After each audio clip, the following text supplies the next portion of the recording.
Okay, let's jump right into this explainer. We are going to build a highly structured yet totally accessible study guide to the indigenous Chinese traditions of Taoism. As an ancient philosophical and religious system, Taoism has profoundly shaped Chinese culture, science, and spirituality. But because it approaches the ultimate nature of reality in a way that is so fundamentally different from Western traditions, it can honestly feel a bit elusive.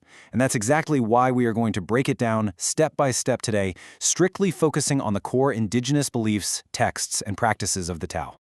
Here is our roadmap for today. We'll start with origins and foundational texts, then move into core philosophy and concepts, explore cosmology and the afterlife, dive into Taoist rituals and practices, and finally wrap up with major branches and sects. So, Part 1, Origins and Foundational Texts.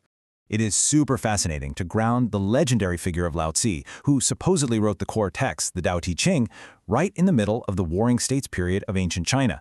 We're talking roughly 450 to 300 BCE.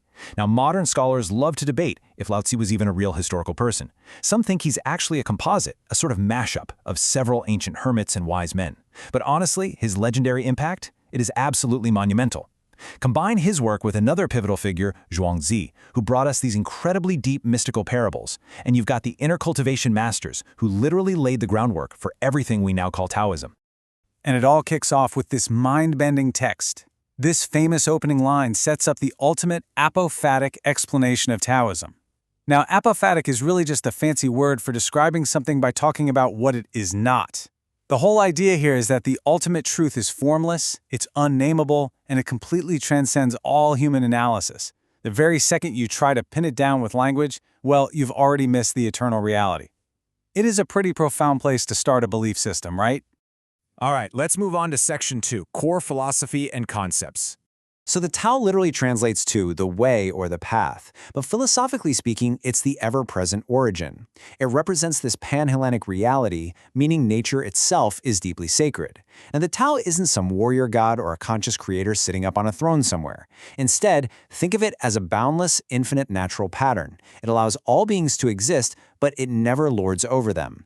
It's essentially the rhythmic process of the natural world, the ultimate cosmic mother from which literally everything is born. Now we have to talk about yin and yang because they are absolutely not about good versus evil. That is a massive misconception. Instead, they are deeply interconnected, complementary cosmic forces in a continuous state of balance. You literally cannot have one without the other. They're the alternating rhythm of the universe. It's just like breathing in and breathing out. When yang culminates and reaches its peak, it naturally has to be nourished by yin. It's a philosophy of total, beautiful interconnectedness. And from that perfect balance, we get one of my all-time favorite concepts, Wu Wei.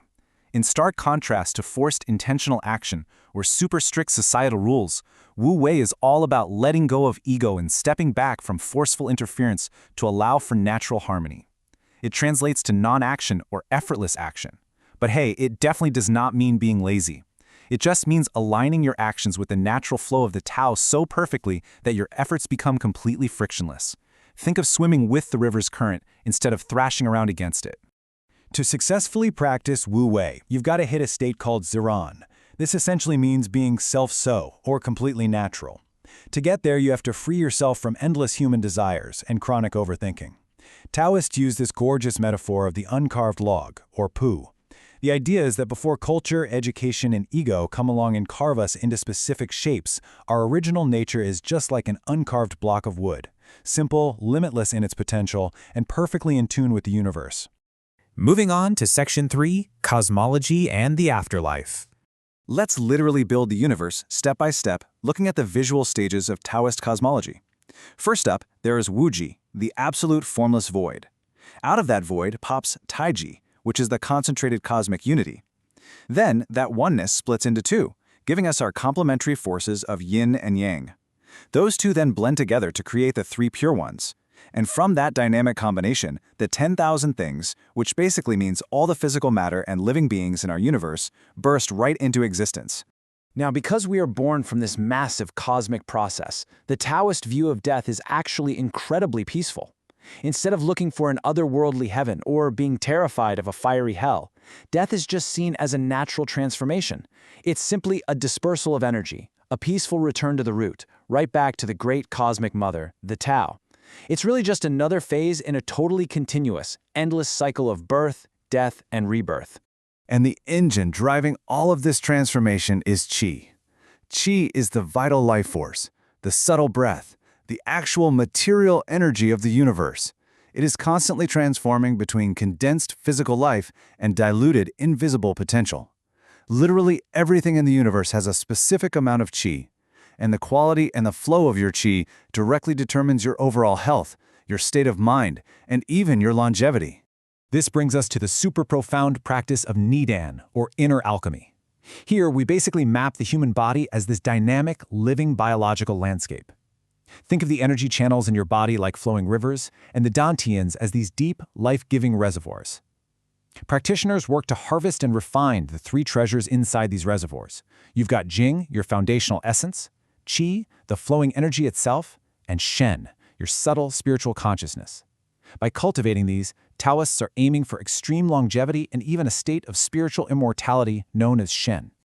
Okay, Section 4, Taoist Rituals and Practices.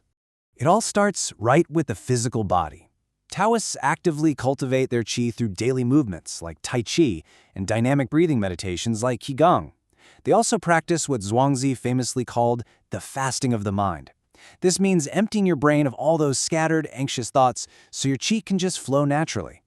By harmonizing the physical body and totally clearing the mind, the ultimate goal is to live in perfect, healthy accordance with nature. But you know, Taoism isn't just about sitting alone on a mountain meditating. It's a deeply rich community religion. Highly trained ritual specialists and priests use specific liturgies, magical spells drawn out on talismans, incense, and physical offerings to interact with the spiritual world. Their main job is maintaining or restoring the equilibrium between the living and the dead. This is absolutely crucial during funeral rites, where priests actively guide the soul to ensure a smooth transition and restore the yin-yang balance that death temporarily disrupted. And the practical application of this cosmology extends into almost every facet of traditional Chinese culture through the 5 phases: wood, fire, earth, metal, and water. This isn't just abstract theory, it's incredibly practical. Acupuncturists and herbalists use it in traditional medicine to balance your internal organs. Meanwhile, Feng Shui masters use these exact same phases to harmonize the flow of qi in physical environments, like optimizing the layout of your home or your office. Finally, Section 5, Major Branches and Sects. Looking back historically, there is a broad distinction drawn between philosophical Taoism, or Daojia, and religious Taoism, Daojiao. Now, the boundary between the two is super fluid, but generally, Daojia traces back to those early hermit mystics studying texts and meditating up in the mountains. Daojiao, on the other hand, represents the later, highly organized religious institutions. These are deeply rooted in serving local communities through actual priests and temples. If we look at the two major surviving sects from the Ming Dynasty onwards, we have a really clear split. On one side, the Quanzhen, or Complete Reality School.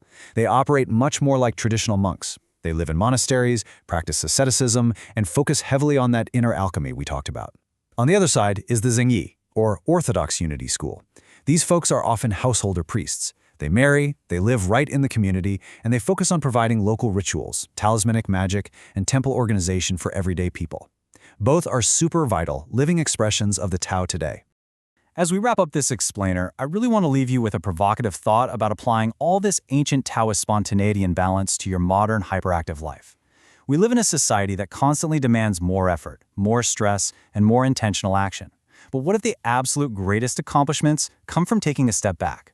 How can you find your own uncarved log, let go of forceful interference, and just allow the natural currents of your life to carry you forward effortlessly? Think about it. Thanks for joining me on this journey through the Tao.